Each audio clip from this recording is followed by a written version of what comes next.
close your eyes and let yourself drift back through the mists of time, back to an island emerging from the last great ice age. Around 10,000 years ago, as glaciers retreated and sea levels rose, Ireland became separated from Britain, creating the island we know today. Picture those first hardy souls arriving on its shores, drawn by forests of pine and hazel, by rivers teeming with salmon, by a land waiting to tell its story. These earliest visitors were hunter-gatherers who arrived around 8000 BCE, crossing the narrow sea channels in small boats made of hide stretched over wooden frames. They moved through dense woodlands that covered nearly the entire island, forests so thick that, as ancient tales would later claim, a squirrel could travel from one end of Ireland to the other without ever touching the ground. Imagine the silence of those primeval woods, broken only by birdsong and the rustle of leaves. For thousands of years, these people lived lightly on the land, following the seasons, fishing in clear streams, gathering hazelnuts in autumn. But around 4000 BCE, something remarkable happened. The first farmers arrived, bringing with them seeds of wheat and barley, and herds of cattle and sheep. This Neolithic revolution transformed Ireland forever. The forests began to fall as these settlers cleared land for their crops and pastures, fundamentally altering the landscape in ways that can still be traced today. These Neolithic farmers were not merely trying to survive. They were builders of monuments that would outlast empires. Around 3200 BCE, they constructed Newgrange, a passage tomb in the Boyne Valley that stands as one of the world's most sophisticated prehistoric structures. Think of the coordination required, the shared vision, the astronomical knowledge. This wasn't simply a burial place. It was a temple to the sun itself, built so precisely that on the winter solstice, and only on that shortest day of the year, a shaft of golden sunlight penetrates the entrance, travels along the 19-meter passage, and illuminates the inner chamber for exactly 17 minutes. For 5,000 years, this moment of light and darkness has occurred, a conversation between ancient architects and the heavens above. The builders of Newgrange possessed knowledge that speaks to us across millennia. They understood the cycles of the sun and moon, could calculate angles and alignments with remarkable precision. The tomb is older than Stonehenge, older than the Egyptian pyramids. Its roof has never leaked. Its structure has never collapsed. The white quartz facade that once gleamed in the sun was quarried from mountains 50 miles away. The enormous stones, weighing tons each, moved without wheels or metal tools. Consider the labor, the dedication, the meaning this place held for people who invested such tremendous effort in honoring their dead and marking the turning of the year. As centuries passed, Ireland entered the Bronze Age around 2000 BCE, when people discovered how to combine copper and tin to create a metal stronger than either alone. The island was rich in copper deposits, particularly in the southwest, in Cork and Kerry, and these resources made Ireland a significant player in Bronze Age Europe's trading networks. Irish copper and gold traveled across the continent, while ideas and influences flowed back to the island.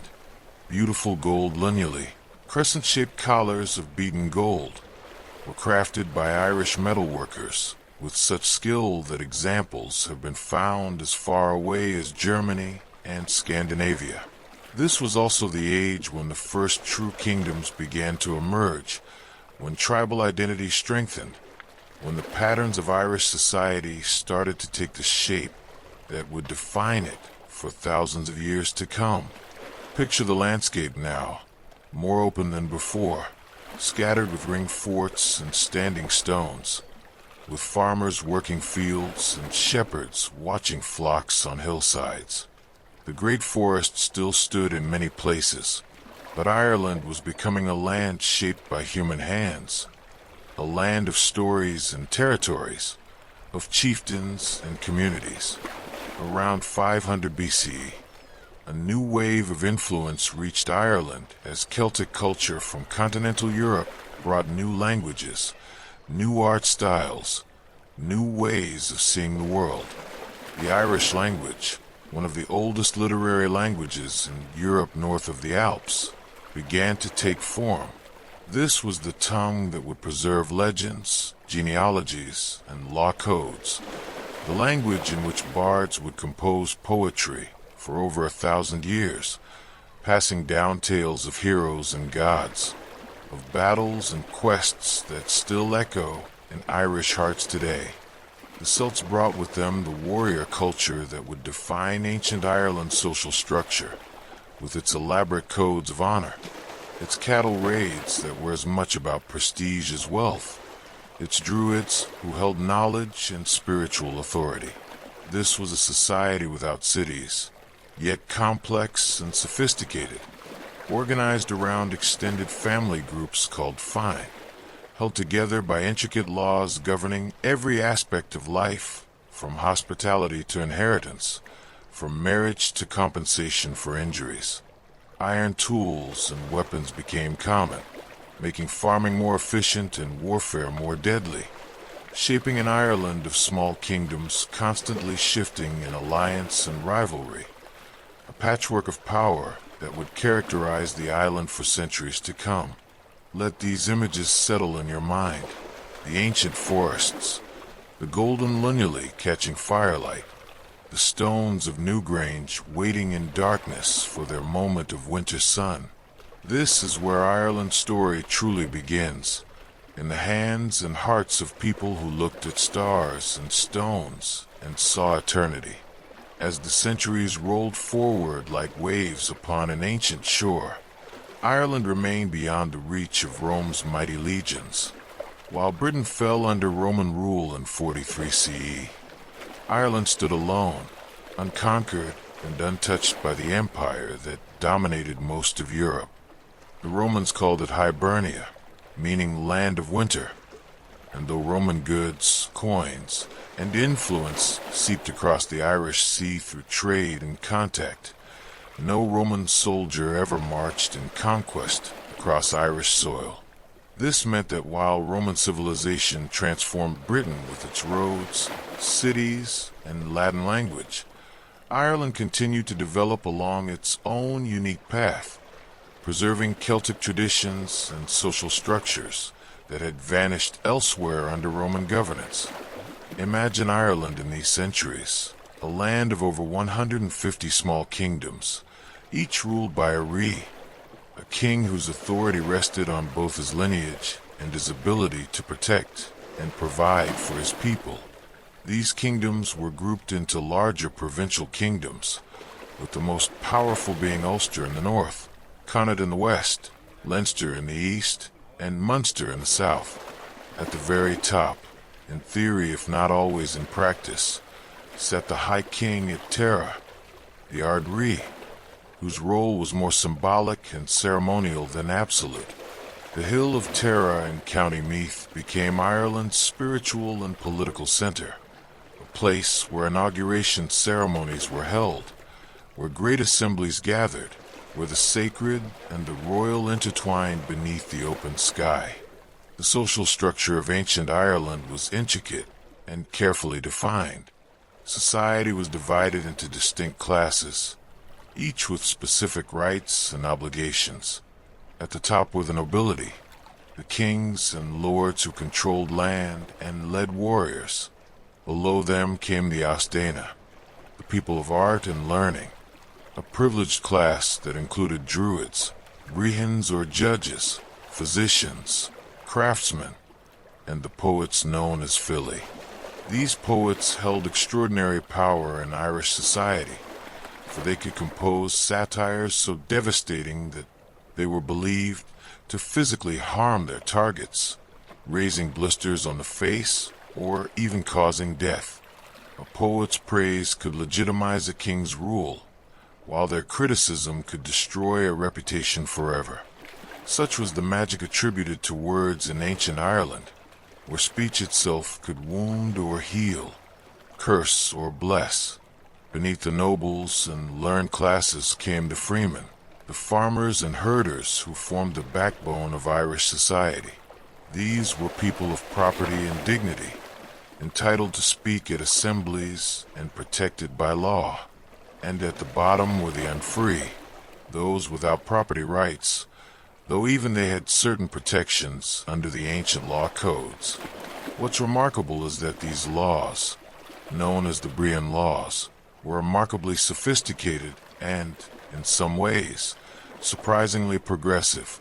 They recognized women's rights to own property, to divorce, and to inherit, giving Irish women a legal standing that would not be matched in many other European societies for centuries to come.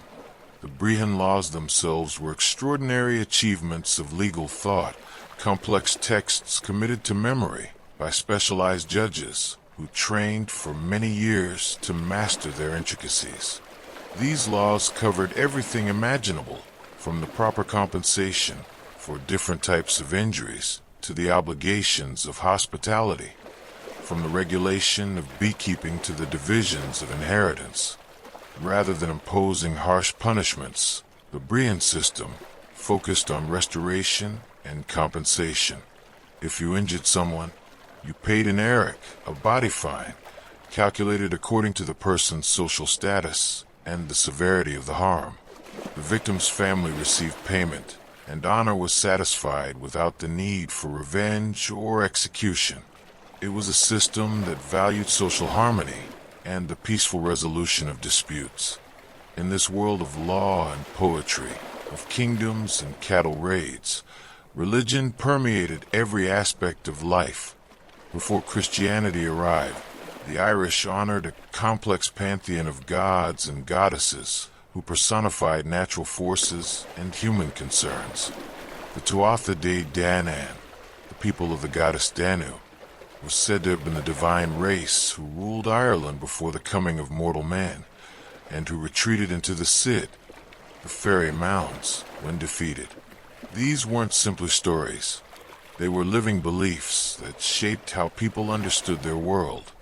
Every hill might be a doorway to the other world. Every lake might hide ancient powers.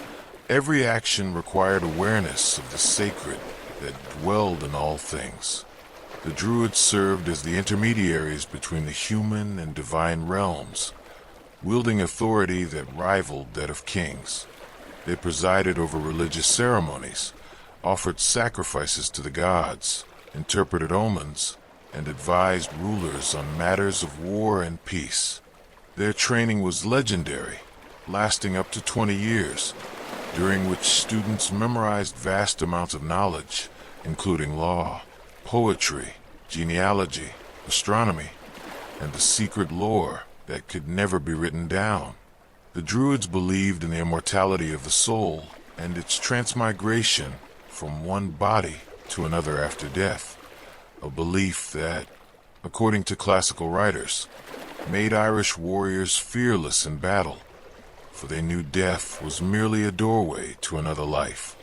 The great festivals that marked the turning of the seasons were times when the veil between worlds grew thin, when the supernatural drew close to the everyday. Samhain, celebrated at the end of October, marked the end of the harvest season and the beginning of winter, the dark half of the year.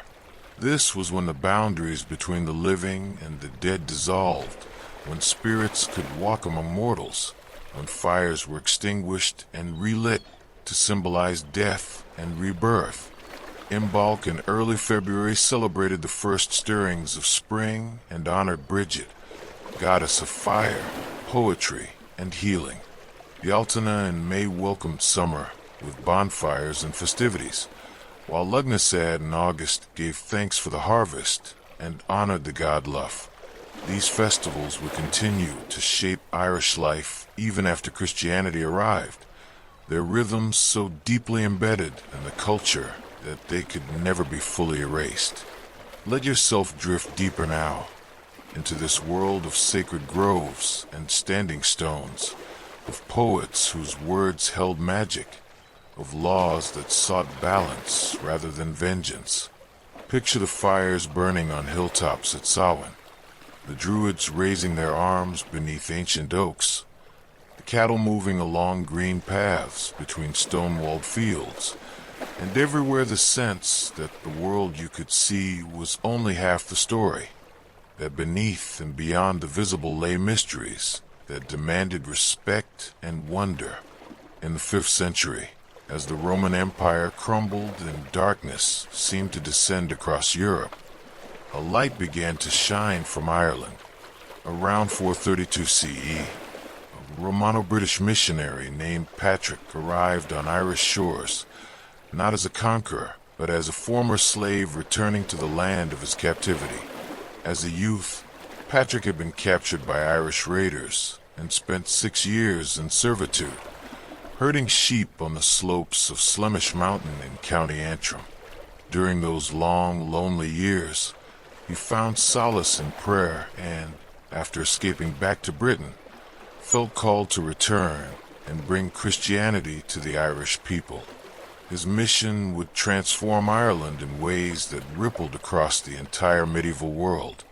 What makes Ireland's conversion to Christianity remarkable is how peacefully it unfolded.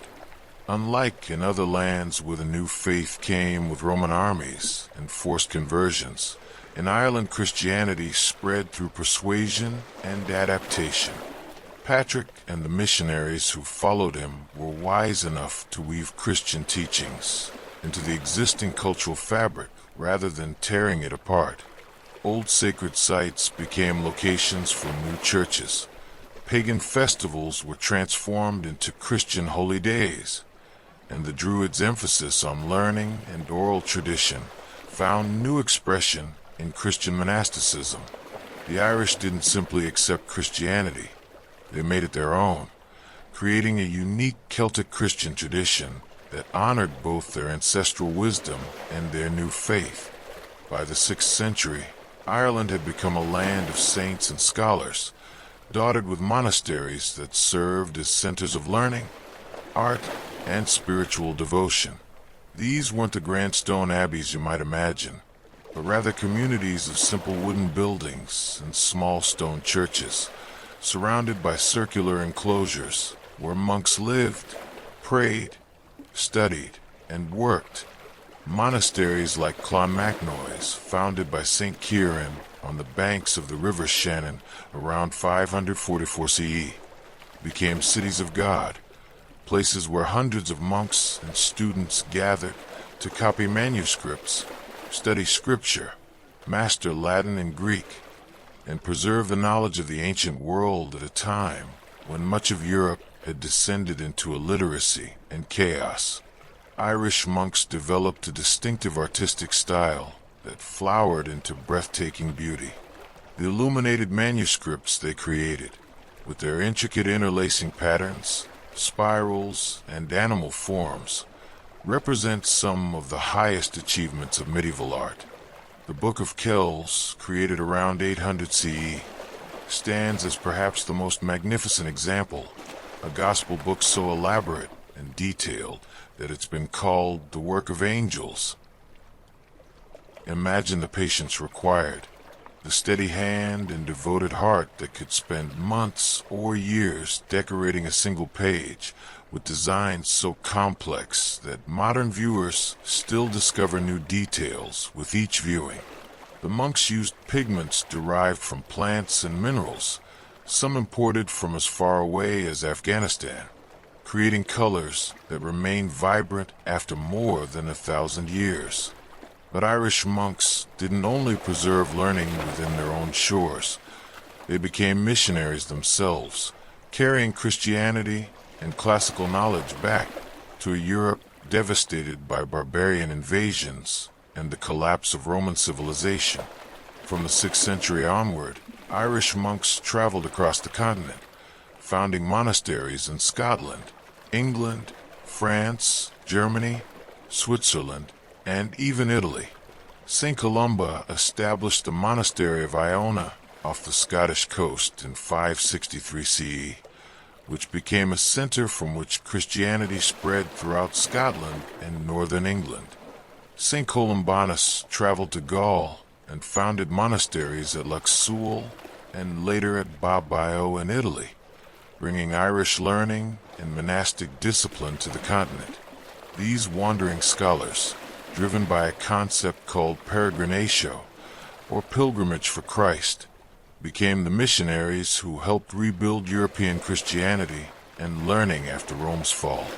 Ireland during these centuries earned the title Island of Saints and Scholars, serving as a beacon of light during Europe's darkest age.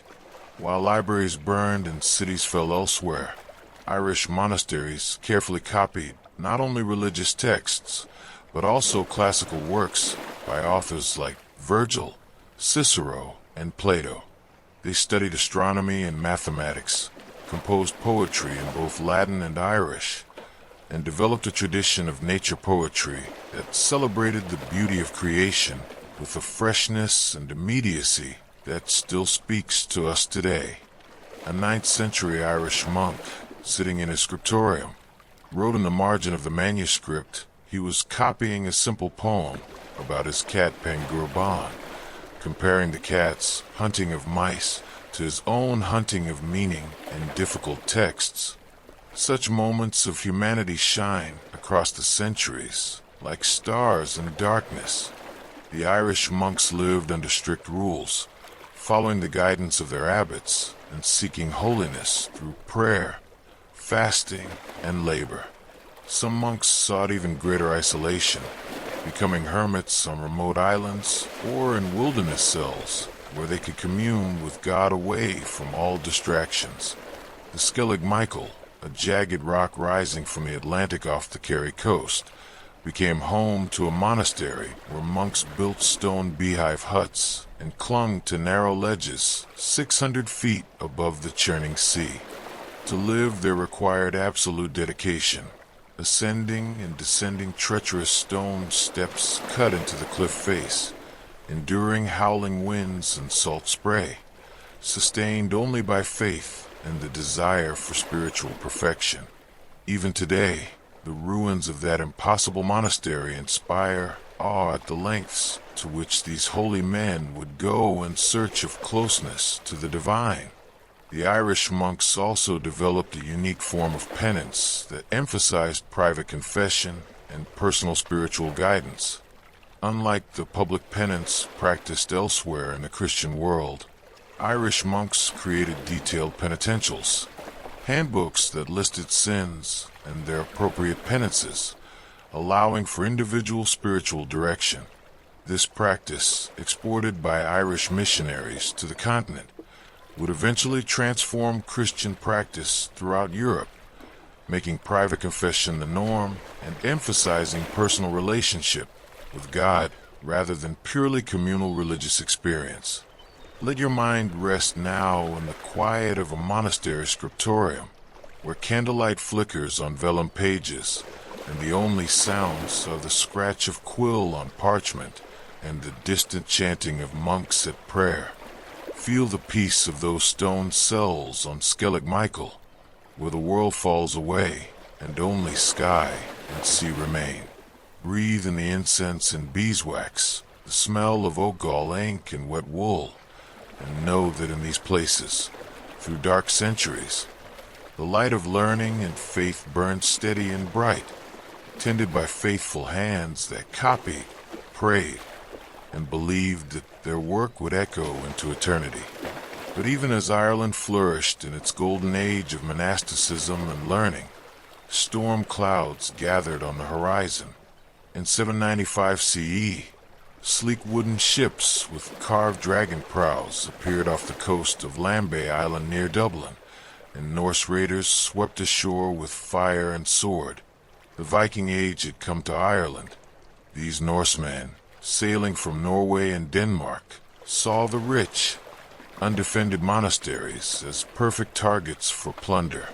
Clad in mail and wielding axes and swords, they struck with terrifying speed, seizing gold and silver church vessels, stealing precious manuscripts and relics, capturing monks to sell as slaves, then vanishing back across the waves before any organized resistance could form. The Irish called them the Gael, the foreigners, and their coming shattered the relative peace Ireland had enjoyed for centuries. For decades, these raids continued with devastating regularity. The Vikings targeted the monasteries not out of religious hatred, but because that's where the wealth was concentrated. Churches held chalices of precious metal, gospel books with jeweled covers, and reliquaries containing the bones of saints adorned with gold and gems.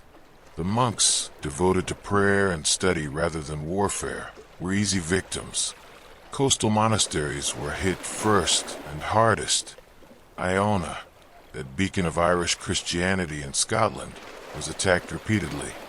Its monks massacred in 806, forcing the survivors to relocate inland to Kells. The annals of Ireland from this period are filled with grim entries, recording the burning of churches, the slaughter of monks, the desecration of sacred sites that had stood inviolate for generations. Yet gradually, something unexpected happened. The Vikings began to stay. Rather than simply raiding and leaving, Norse warriors established permanent settlements along Ireland's coasts and rivers. Around 841 CE, they founded a long fort, a ship fortress, at a black pool where the River Poddle met the River Liffey. This settlement would grow into Dublin, Ireland's first true town. The Vikings, who came as destroyers, became builders and traders, establishing Ireland's first urban centers. They founded Waterford in 914, Wexford, Cork, and Limerick, creating trading networks that connected Ireland to Scandinavia, Britain, and beyond. These Norse towns introduced concepts foreign to Irish culture: coinage, organized trade, urban living, and eventually shipbuilding techniques that would serve Ireland for centuries. The relationship between the Irish and the Norse evolved from pure hostility to a complex mixture of conflict, cooperation, and intermarriage. Irish kings learned to play Viking factions against each other, sometimes hiring Norse mercenaries to fight against rival Irish kingdoms. Viking warriors married Irish women, their children growing up speaking both Norse and Irish, worshipping both Thor and Christ. Over time, these Hiberno Norse, as historians call them, became as much Irish as Scandinavian, a new element in Ireland's cultural tapestry. Some converted to Christianity, endowing churches and monasteries, just as their grandfathers had burned them. The presence of the Vikings forced changes in Irish society. Monasteries could no longer remain open and vulnerable.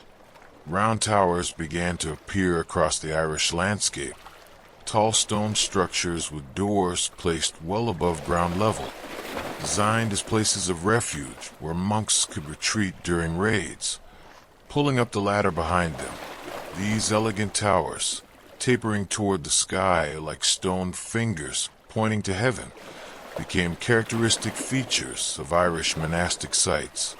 More than 60 still stand today, monuments to an age when holiness required not just devotion, but also vigilance and the wisdom to build defenses without abandoning faith.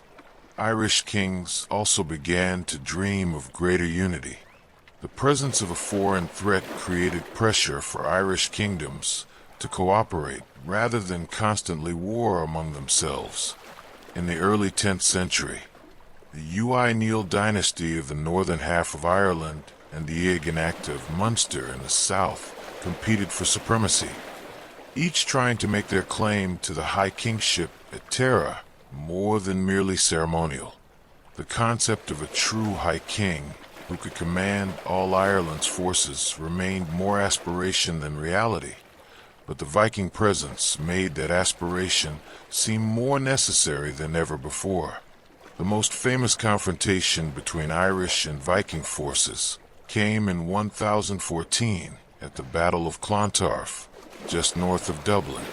Brian Boru, the aging king of Munster who had fought and schemed his way to recognition as High King of Ireland, led an army against a coalition of Dublin Vikings and their Irish allies, including the King of Leinster, who had invited Norse support against Brian's dominance.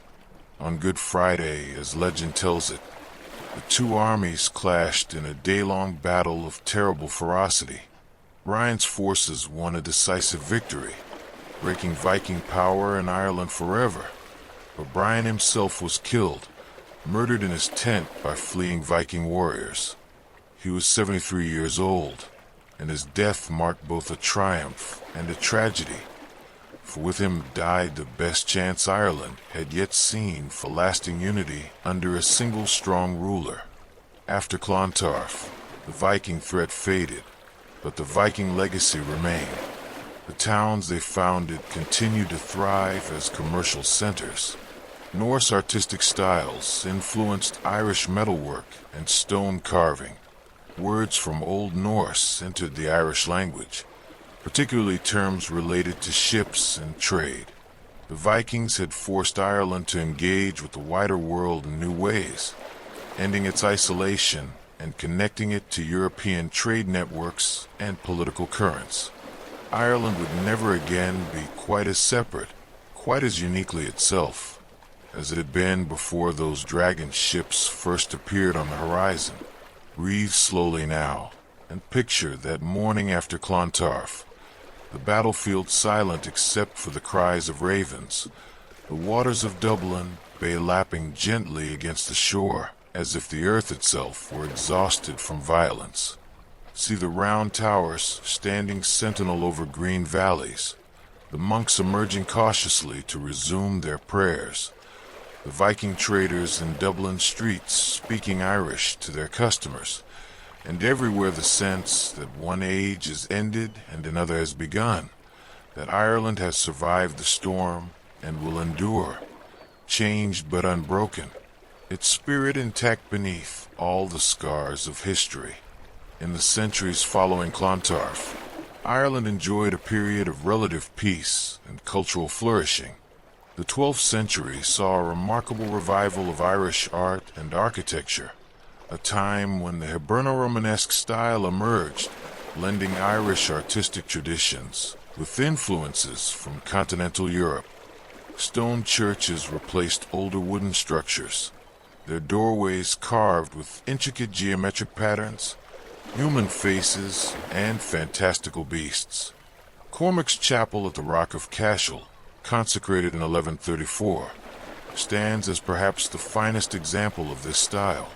Its twin towers and elaborate stone carvings representing the sophistication and ambition of Irish church builders in this era. Inside, frescoes once covered the walls, rare survivals of medieval Irish painting, showing scenes of religious devotion rendered in colors that have faded now to ghostly whispers of their former brilliance. The Irish Church during this period also underwent significant reform. Earlier Irish Christianity, with its emphasis on monasteries and its unique traditions, had gradually diverged from the practices of the broader Catholic Church. In the 12th century, a movement arose to bring Irish ecclesiastical structures into closer alignment with Rome. Synods were held, dioceses were established following the continental model, and the old monastic system began to give way to a more hierarchical church structure centered on bishops rather than abbots. In 1142, the first Cistercian monastery in Ireland was founded at Mellifont in County Louth, beginning a wave of continental monastic orders establishing houses across Ireland, bringing with them new architectural styles, agricultural techniques, and spiritual practices. The high crosses of Ireland reached their artistic zenith during the 9th and 10th centuries, though many remained standing as beloved landmarks long after.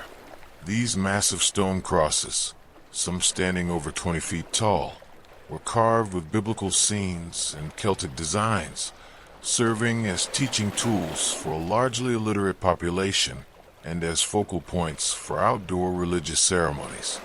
The cross of the scriptures at Clonmacnoise and the cross of Muirdac at Monasterboice are among the finest examples, their weathered stones still showing Christ's crucifixion, the Last Judgment, and stories from the Old and New Testaments. To stand before one of these crosses is to touch a tradition that made stone speak, that transformed hard rock into narrative and prayer. Irish society in the medieval period remained distinctly different from feudal Europe.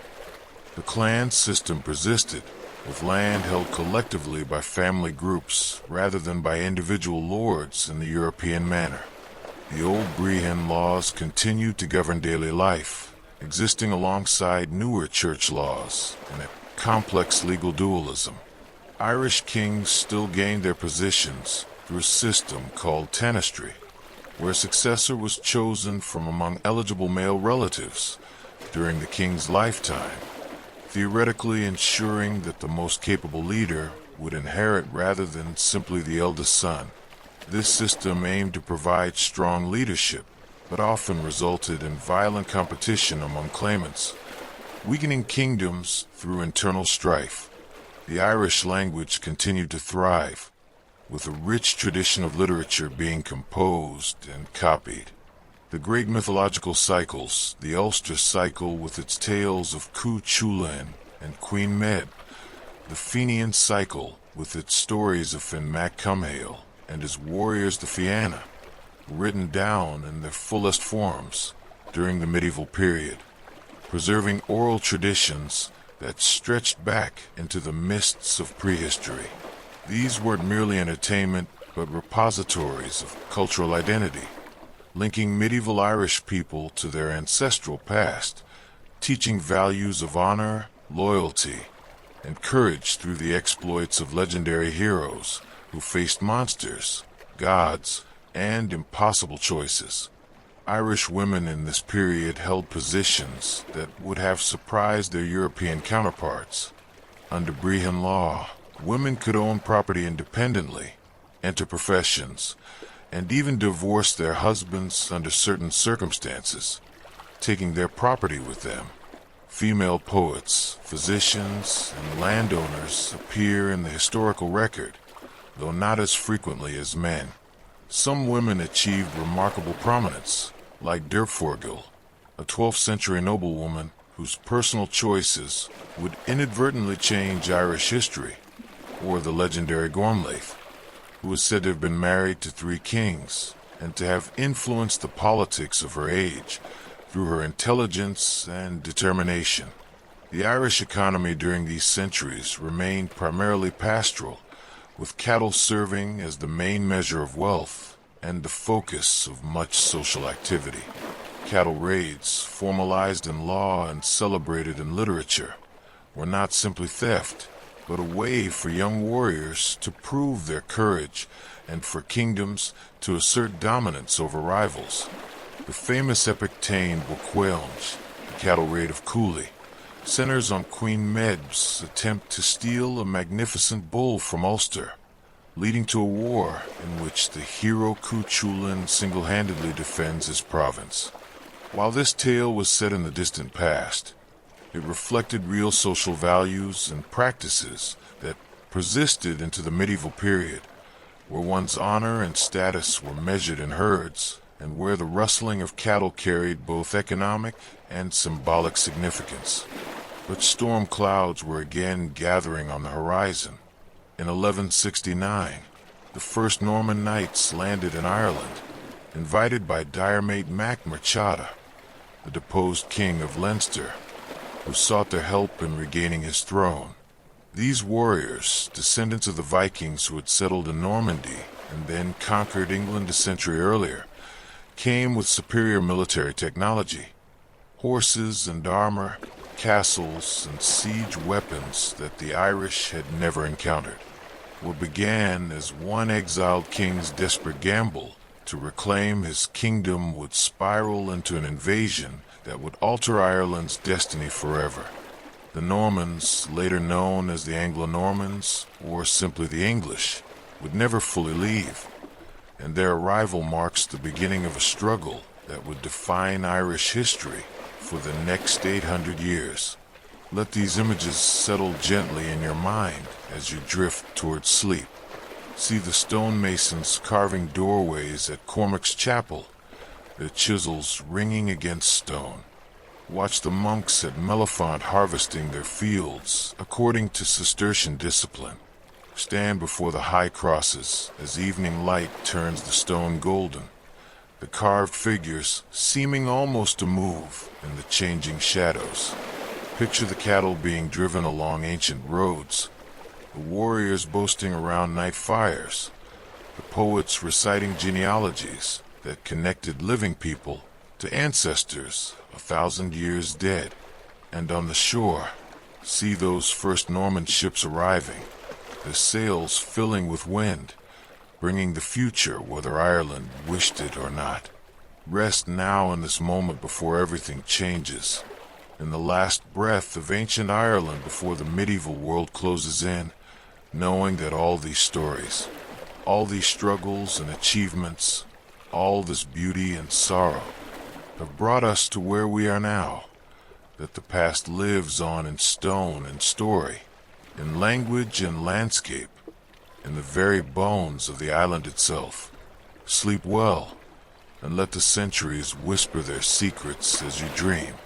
The Norman conquest unfolded gradually, not in one decisive campaign, but through decades of incremental expansion.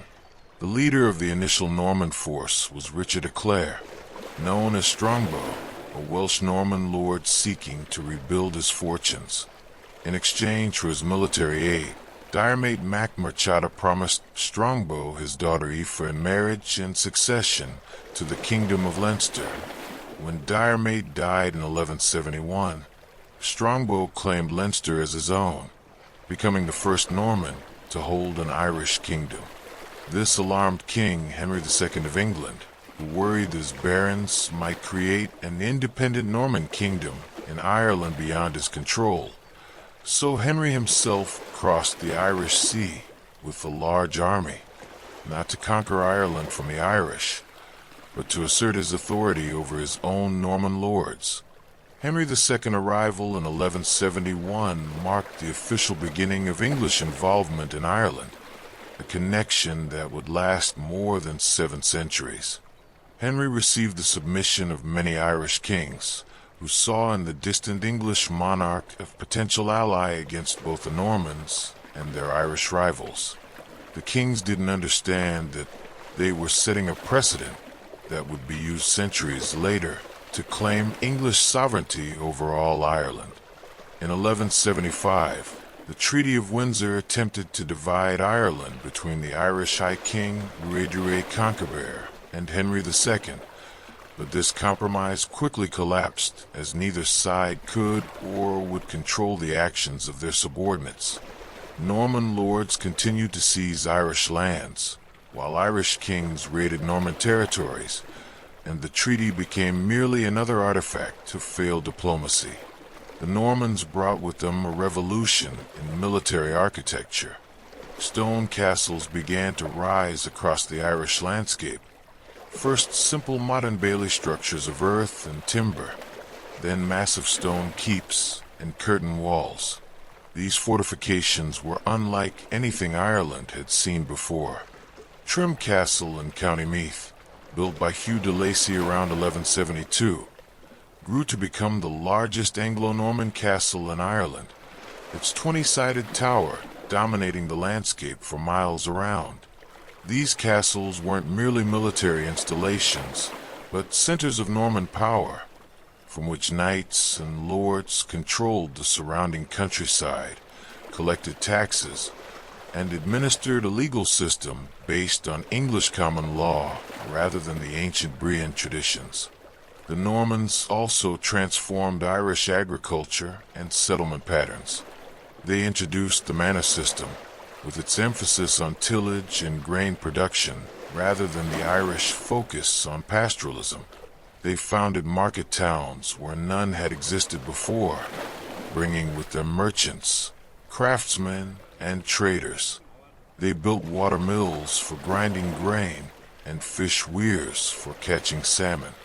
The Norman lords often intermarried with Irish nobility, and their descendants, known as the Old English, gradually adopted Irish language and customs, leading to the famous saying that they became more Irish than the Irish themselves.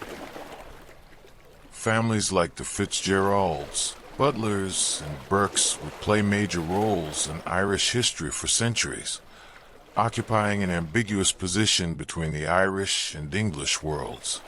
The area of Norman control, known as the Pale, centered on Dublin and the surrounding counties of Meath, Louth, and Kildare, though its boundaries shifted over time.